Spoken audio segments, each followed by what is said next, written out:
Bismillahirrahmanirrahim. Assalamualaikum warahmatullahi wabarakatuh. First of all, I would like to thank you for the opportunity given and to the committee, special thanks to the committee of the Fifth iClave and other party. Ladies and gentlemen, today my presentation will be the result of our research with me and Professor Satya Arinanto with the title of Juridical Analysis of Sexual Harassment Law in Workplace in Indonesia. Indonesia, like many other countries, has faced the challenge in addressing of this issue. The sexual harassment in workplace has increased every year. Such situation alert the Indonesian government. In 2022, the law number 12 2022 is enacted. This is regarding the law regarding the crime of sexual offenses.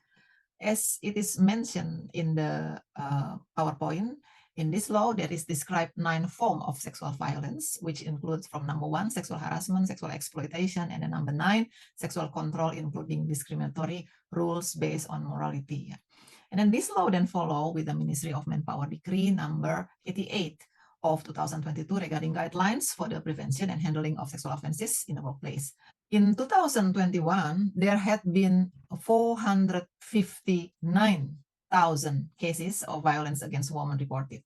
And then in 2022, it go down around 3,000, became 457,000 reported in 2022. And then 99% of those reported are harassment targeted the women's.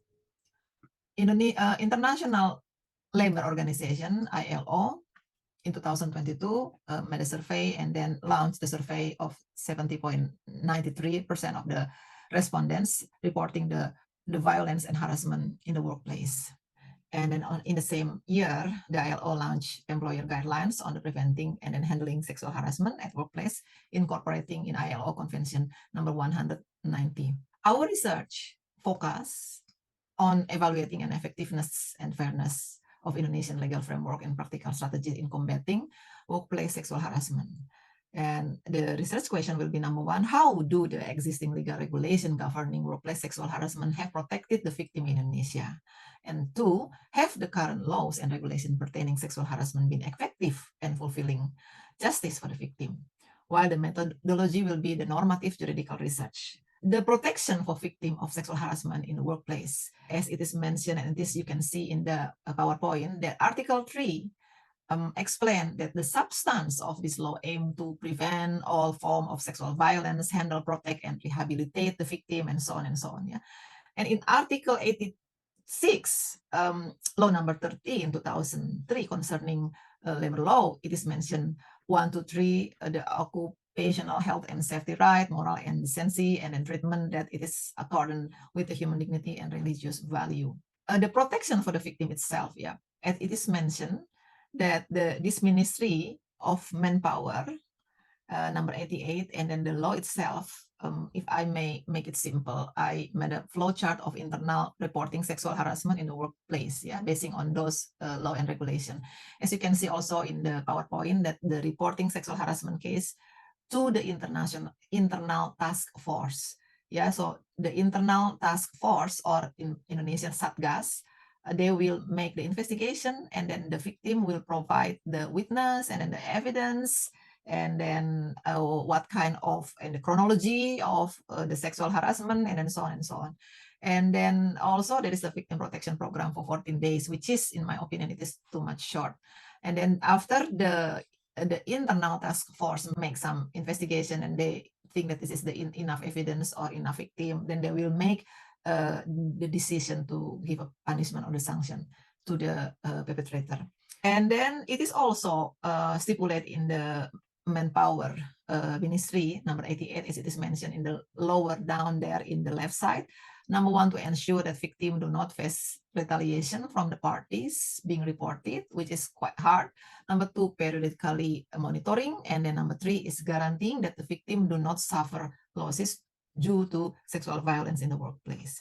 We continue the effectiveness of the prevailing law and regulation. Okay, the current law in our research result that the legal regulation or the law and regulation have fallen short of delivering justice to the victim. Some of the shortcomings include, as it is mentioned, 1 until 6, concern about internal task force, for example, and then inefficient reporting procedure, inadequate sanction, and so on. So victim may hesitate to report the harassment.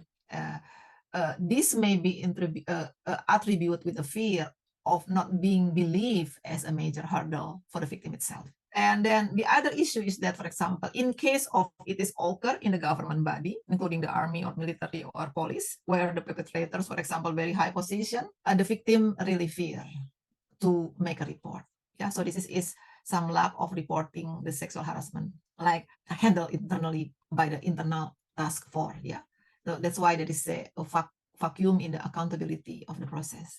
So as a conclusion, I conclude two points. Number one is the Indonesian legal framework offers some comprehensive, yes, it is to protect for the victim of sexual harassment in the workplace with the law number 12 2022 and also ministerial decree number 88. The Sexual Offences Act reflect the government commitment to combat the sexual offense. Yeah. However, number two, as a conclusion, the current law and regulations still need to be adjusted and revised, especially related to the procedure of reporting, and then sanction and protection for the victim need to be strengthened. And as a recommendation, I have 3 recommendations. Number one is implement a more accountable reporting system, like, for example, independent body, and then strengthen the sanction on the perpetrator, especially protection also for the whistleblower, not only 14 days, but more than that, it might be better.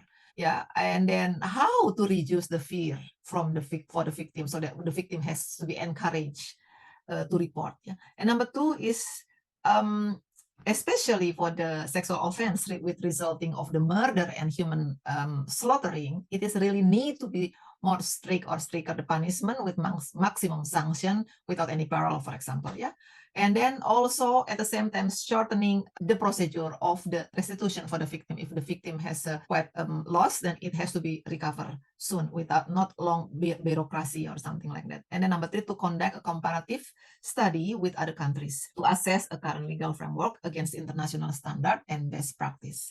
That will be all from me. Thank you and have a nice day.